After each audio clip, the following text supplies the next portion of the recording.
अस्सलाम वालेकुम नाजरीन, एक नए वीलॉग के साथ आपकी खिदमत में हाजिर है। नाजरीन, आज की इस वीडियो में हम डिस्कस करेंगे कि सुप्रीम कोर्ट में 7 साल के बाद एक बड़ी हलचल होने जा रही है। सुप्रीम कोर्ट ऑफ पाकिस्तान में 7 साल कबल एक मुकदमा आया, मगर उसकी फाइल कहीं दब कर रह गई। बिलाखिर अब जाकर दोबारा से वो मंजर आम पर आया है और सूरत हाल काफ़ी दिलचस्प हो चुकी है, ना सिर्फ उस मुकदमे को लेकर के बल्कि चीफ जस्टिस ऑफ पाकिस्तान ने अब कह सकते हैं नाकदीन को भी एक जवाब दिया है। और जो हम ख्याल जजेस का एक ताना उनको दिया जाता है, या ये कहा जाता है कि जजेस के दरमियान इख्तिलाफात हैं, रंजिशें हैं, हम भी उस पर बात करते हैं। आज उसका भी somehow chief justice of Pakistan ने शायद जवाब देने की कोशिश की है और एक नया बेंच जो है वो अब इस मुकदमे को सुनेगा। इसकी तमाम तर तफसीलात आज आपको इस वीडियो में बताएंगे और दूसरी जानिब आपको बताएंगे कि चीफ जस्टिस ऑफ पाकिस्तान ने एक आज सरप्राइज़ भी दिया है अपने तरफ से। कम अज़ कम उन्होंने ये कोशिश ज़रूर की है। एक तासुर बनता जा रहा था और उस तासुर को ज़ायल करने की आज उन्होंने कोशिश की है। वो कोशिश किस हद तक कामयाब हुई है वो आपको बताएंगे। और जो सूरत हाल है वो अब काफ़ी ज़्यादा दिलचस्प हो चुकी है। मगर यहाँ पर एक बात ज़रूर है कि हमेशा वो मुनीर न्याजी साहब का एक जुमला है, हमेशा देर कर देता हूँ। तो चीफ जस्टिस उमर अताब बंदयाल हों या काजी फायज़ ईसा साहब हों, इन दोनों पर वो बड़ा अच्छा फिट बैठता है। ये दोनों हजरात जो हैं हमेशा देर कर देते हैं। तो आज आपको बताएंगे इन्होंने किस मामले में देर की।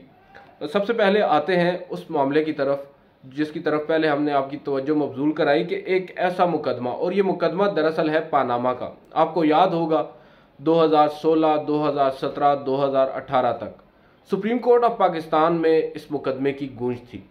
हमारा पहला टिकर हुआ करता था पानामा का हंगामा, क्योंकि हंगामा खेज समात हुआ करती थी, रोज़ाना की बुनियाद पर हुआ करती थी। और उसके बाद फैसले जो हुआ करते थे वो तो माशाल्लाह कमाल हुआ करते थे। हुकूमतें उस पानामा के चक्कर में कई हुकूमतें टॉबल कर दी गईं। अब आपको अगर पानामा के हवाले से थोड़ा सा बता दें, 2015 के अवाइल में सीनियर सहाफ़ी हैं, जर्नलिस्ट हैं, तहकीकाती सहाफ़त में एक बड़ा नाम है, इन्वेस्टिगेटिव जर्नलिस्ट उमर चीमा साहब। वो पाकिस्तान से नुमाइंदगी कर रहे थे उस कंसोर्शियम की, जो जर्नलिस्ट का पूरी दुनिया के एक आप कह सकते हैं ग्रुप था, जिन्होंने पानामा लीक्स जो है वो आप कह सकते हैं डिग आउट की। और इसमें बेसिकली ऑफशोर अकाउंट्स थे मुख्तलिफ हाई प्रोफाइल लोगों के, मुख्तलिफ ममालिक में, ना सिर्फ पाकिस्तान बल्कि पूरी दुनिया में, ऑल अराउंड द वर्ल्ड मुख्तलिफ इम्पॉर्टेंट जो आप कह सकते हैं पर्सनैलिटीज़ हैं या फैमिलीज़ हैं, उनके ऑफशोर अकाउंट्स थे और उनके ऊपर पूरी दुनिया में एक तूफ़ान आया था। पाकिस्तान में आते हैं। पाकिस्तान में जो उस वक्त पानामा लीक्स आई थी उसमें लगभग 400 और गालिबन 34 या 430 लोगों का नाम आया था, जो जिनके अकाउंट्स थे उन पर इल्ज़ाम आयद किया गया था। और बेसिकली ये इल्ज़ाम नहीं था, डॉक्यूमेंट्स थे, शवाहिद थे। उसमें सबसे जो इम्पोर्टेंट और सिग्निफिकेंट उस वक्त हमारे इदारों को लगा वो शरीफ ख़ानदान था। और सिग्निफिकेंस इस वजह से ज़्यादा थी कि नवाज़ शरीफ साहब ख़ुद उस वक्त प्राइम मिनिस्टर ऑफ पाकिस्तान थे। और गो के नवाज़ शरीफ साहब का अपना नाम नहीं था मगर उनकी फैमिली का नाम था। और जो मुझे आज भी वो तस्वीर याद है पानामा पेपर्स की, जिसमें नवाज़ शरीफ साहब की तस्वीर जो है वो बाईं जानिब और दाईं जानिब जो है उनकी साहबजादी मरियम नवाज़ और उनके साहबजादों की भी तस्वीर थी।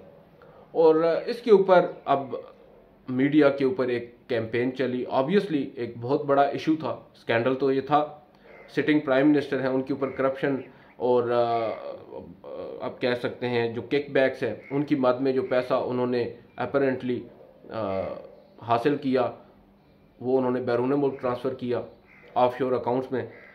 उसके ऊपर इल्ज़ाम तराशियों का एक दौर शुरू हुआ। इमरान खान साहब आए, मुख्तलिफ लोग आए, उन्होंने एक कैंपेन शुरू की, सुप्रीम कोर्ट से रुजू किया गया।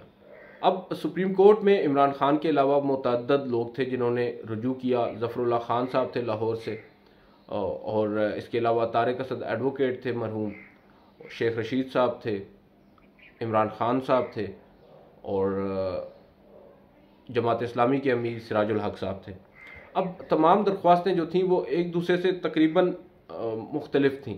जो सिराजुल हक साहब ने उस वक्त दरख्वास्त दायर की थी वो ओवरऑल जो 430 या 436 लोग हैं उनके नामों की तहकीकात के हवाले से कहा गया था। उन्होंने ये कहा था कि जो पनामा लीक्स के अंदर जितने भी पाकिस्तानियों के नाम आए हैं उन सब की तहकीकात होनी चाहिए। मगर अदालत ने उस मामले को एक साइड रख छोड़ एक केस एक पर्टिकुलर पटिशन जो इमरान खान साहब ने शरीफ ख़ानदान के अगेंस्ट की थी, और क्योंकि वो प्राइम मिनिस्टर थे उसकी इंपॉर्टेंस सिग्निफिकेंस ज़्यादा थी, और उन दिनों तो इस्टेब्लिशमेंट को प्यार भी इमरान नवाज शरीफ साहब से काफ़ी ज़्यादा था। खैर, उस मामले को टेकअप किया गया, और फिर आपको मालूम है पहले जस्टिस अनवर ज़ैद जमाली जो कि उस वक्त चीफ जस्टिस थे, उन्होंने नवाज शरीफ के कहने पर कमीशन नहीं बनाया, उन्होंने एक लार्जर बेंच बनाया। उस लार्जर बेंच ने कुछ समातें की, उसके बाद वो रिटायर हो गए। साकिब निसार साहब आए 2017 के अवाइल में, पहला हफ्ता था गालिबन जनवरी का। उन्होंने सबसे पहला काम पनामा लीक्स का जो नया बेंच है उसकी तश्कील से किया, और उन्होंने जस्टिस आसिफ सईद खोसा की सरबराही में 5 रुकनी लार्जर बेंच बनाया। और उस लार्जर बेंच में जस्टिस आसिफ सईद खोसा के अलावा जस्टिस इजाज़ अफजल, जस्टिस गुलजार अहमद, जस्टिस अजमत सईद शेख और जस्टिस इजाजुल हसन शामिल थे। उस बेंच ने अपना जो आप कह सकते हैं जो दायरा है उसको सिर्फ इमरान खान साहब की पिटीशन तक महदूद रखा, या उन पिटीशंस तक जिन्होंने सिर्फ शरीफ ख़ानदान से मुतालिक अदालत से प्रेयर कर रखी थी। और उन्होंने बड़ा ही बेबाक फ़ैसला दिया। पहले 3-2 से एक फ़ैसला आया, 2 जजेस ने कहा इमरान नवाज शरीफ साहब नाअहल हैं, 3 ने कहा कि हम इस मामले को एक JIT के सामने भेजेंगे। JIT तश्कील पाई। JIT ने जब तहकीकात की, उन्होंने अपनी रिपोर्ट दी, तो सुप्रीम कोर्ट ने उस JIT की रिपोर्ट की रोशनी में फिर मुतफ़िका तौर पर 5 जजेस ने नवाज शरीफ साहब को नाअहल कर दिया, और उनकी नाअहली के बाद मामला नैब में गया और रेफरेंसेस चले, आपको याद होगा। फिर नवाज शरीफ साहब को सज़ाएँ हुई, एक केस में, दूसरे केस में। तो ये एक सिलसिला है जो आज तक समहाउ चल रहा है, मगर अब शायद उसका जहर नवाज शरीफ के अगेंस्ट कम हो गया। उस तमाम तर केस में जो सिराजुल हक साहब की पिटीशन थी, जो बड़ी वैलिड पिटीशन थी, वो कहीं इग्नोर हो गई या कर दी गई।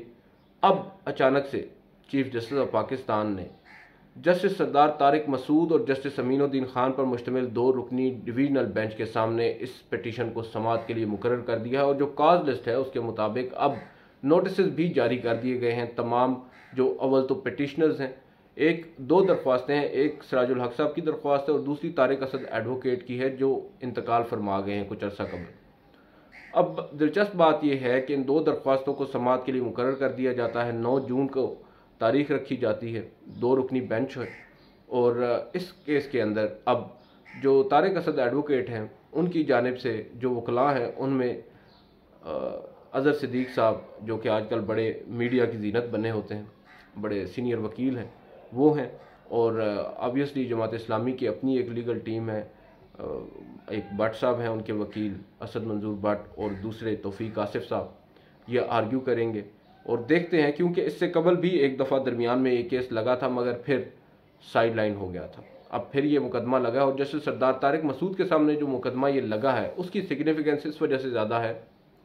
मेरी अभी कुछ दोस्तों से बात हो रही थी कि बंदयाल साहब के दौर में एक इल्ज़ाम उन पर आयद किया जाता है, उनके जो नाक़दीन हैं वो उन पर ये बात हमेशा करते हैं कि उन्होंने जो इम्पोर्टेंस सिग्निफिकेंस वाले केसेस हैं, यानी 184(3) या मफाद आमा के या सो मोटो, वो केसेस उन्होंने अपने हम ख्याल जजेस के सामने लगाए हैं या लाइक माइंडेड जजेस के सामने लगाए हैं। जो आपको मालूम है 2 धड़े इस वक्त सुप्रीम कोर्ट में हैं, 8 और 7, चीफ के साथ 8 हैं, और काजी साहब के जो ग्रुप है अपेरेंटली उसमें 7 है।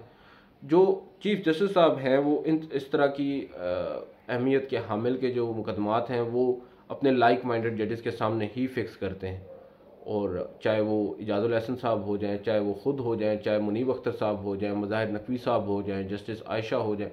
तो अब आकर चीफ जस्टिस ने, नज़र यही आ रहा है, इरादतन ये नोशन तोड़ा है और जस्टिस सरदार तारिक मसूद और जस्टिस अमीनुद्दीन खान पर मुश्तमिल 2 रुकनी बेंच के सामने ये मुकदमा लगने दिया है।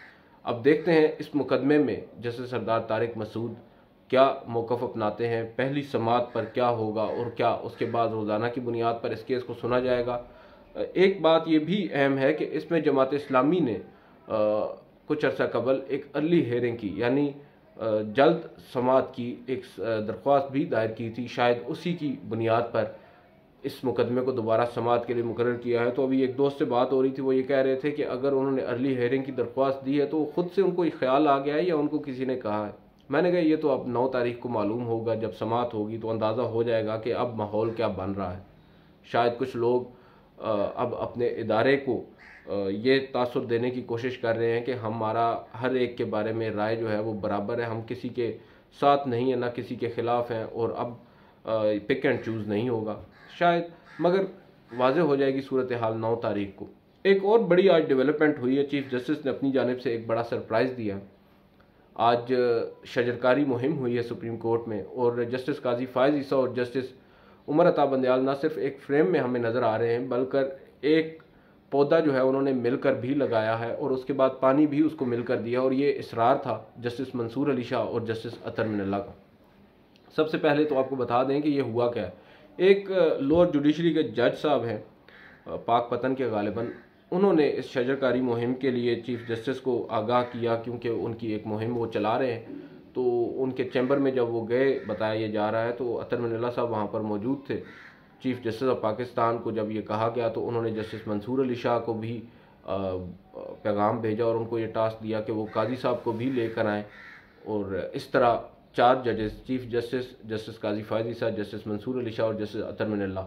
अब ये देख लें, चीफ जस्टिस के अलावा दीगर जो 3 हैं ये लाइक माइंडेड नहीं है, ये दूसरे धड़े के जजेस हैं, मगर ये पैगाम देने की कोशिश की है कि हम सब एक हैं।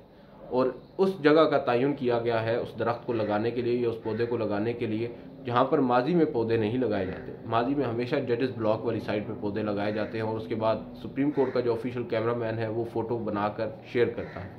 आज जहाँ पर मीडिया के कैमरे लगे होते हैं, जहाँ पर वकला का वो गेट या हमसाफ़ी जहाँ से एंटर होते हैं, जो एक आम रास्ता है आम शहरियों के लिए, उस रास्ते के बिल्कुल साथ वाले लॉन में ये ऑन पर्पज़ बज़ाहिर नज़र आता है कि ये पौधा लगाया गया और तासुर ये देने की कोशिश की। गुज़िश्ता रोज़ आपको याद होगा मैंने एक वीडियो बनाई थी जस्टिस काजी फ़ायज़ ईसा और जस्टिस उमर अता बंदयाल के हवाले से, जब वो दोनों एक दूसरे से मिल ना पाए किसी वजह से, तो उसके ऊपर एक हंगामा बर्पा हो गया था सोशल मीडिया पर। कल सारा दिन वही डिस्कस होती रही है और ऑब्वियसली जजेस तक भी उसकी बाज़गश्त पहुंची और फिर उनको ये लगा कि अब हमें अपना भी मौक़िफ़ यहाँ पर देना होगा और अपना जो मौक़िफ़ है उसको स्ट्रेटली सामने रखना होगा, और जो तकसीम है उसको हमें अगर है भी तो हमें ख़ुद तक महदूद रखनी चाहिए। अपेरेंटली उन्होंने ये सोचा कि हमें कम अज़ कम मीडिया पर यह तासुर नहीं देना चाहिए, और फिर वहाँ पर ऐसा ही हुआ। जस्टिस काजी फ़ायज़ ईसा और उमर अता बंदयाल साहब के दरमियान खुशगवार माहौल में गुफ्तगू भी हुई, और एक मौके के ऊपर जब पौधे लगाए जा रहे थे तो जस्टिस मंसूर अली शाह ने कहा कि एक पौधा आप दोनों जजेस हजरात मिलकर लगाएं, और जस्टिस अतर मिनल्ला भी उनके साथ थे। फिर दोनों जजेस ने, काजी फ़ायज़ ईसा साहब ने और जस्टिस उमर अता बंदयाल ने, एक पौधा मिलकर लगाया और वहाँ पर साफ़ी एक खड़े थे। उन्होंने कहा कि इस पौधे को जो है देखते हैं ये कब तक जो भी है ये पौधा स्टैंड करता है। तो वहाँ पर जस्टिस मंसूर अली शाह ने कहा कि आप साफ़ियों का काम है कि अब इसको आप देखें, इस पर नज़र रखें कि कितना फलता फूलता है, क्योंकि इसका ख्याल आपको रखना है। खैर हल्के फुल्के अंदाज में गुफ्तगू होती रही और जजेस वहाँ से रुखसत हो गए, और फिर जो बहस कल से हो रही थी उसमें अब एक नया टर्न आया, और अब बहुत से लोग ये कह रहे हैं कि शायद सब अच्छा है, मगर हम आपको बता दें कि अच्छा नहीं है। होना चाहिए, मगर एक पौधा लगाने से जो है वो दूरियां, रंजिशें, वो जो चिपकलेशें हैं वो ख़त्म नहीं हो जाती। एक अच्छी कोशिश है, मगर जैसा कि मैंने वीडियो के आगाज़ में कहा था कि हमेशा देर कर देता हूँ। बंदयाल साहब ने भी देर कर दी है, काजी साहब ने भी देर कर दी है।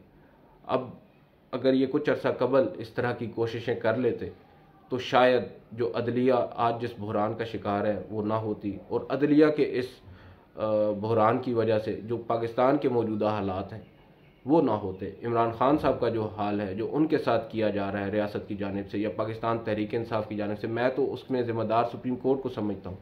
अगर सुप्रीम कोर्ट अपने इख्तिलाफात को एक साइड पर रख के उस वक्त आइन और कानून की रोशनी में सब्र व तहम्मुल के साथ काम लेती और जल्दबाजी में फ़ैसले ना करती, तो शायद आज हालात मुख्तलिफ होते और आज हमें इमरान खान साहब का नाम लेने से पहले 2-3 दफ़ा सोचना ना पड़ता। आज की इस वीडियो में इतना ही। आपसे अगली वीडियो मुलाकात करेंगे। इजाज़त दीजिए। अल्लाह हाफ़िज़।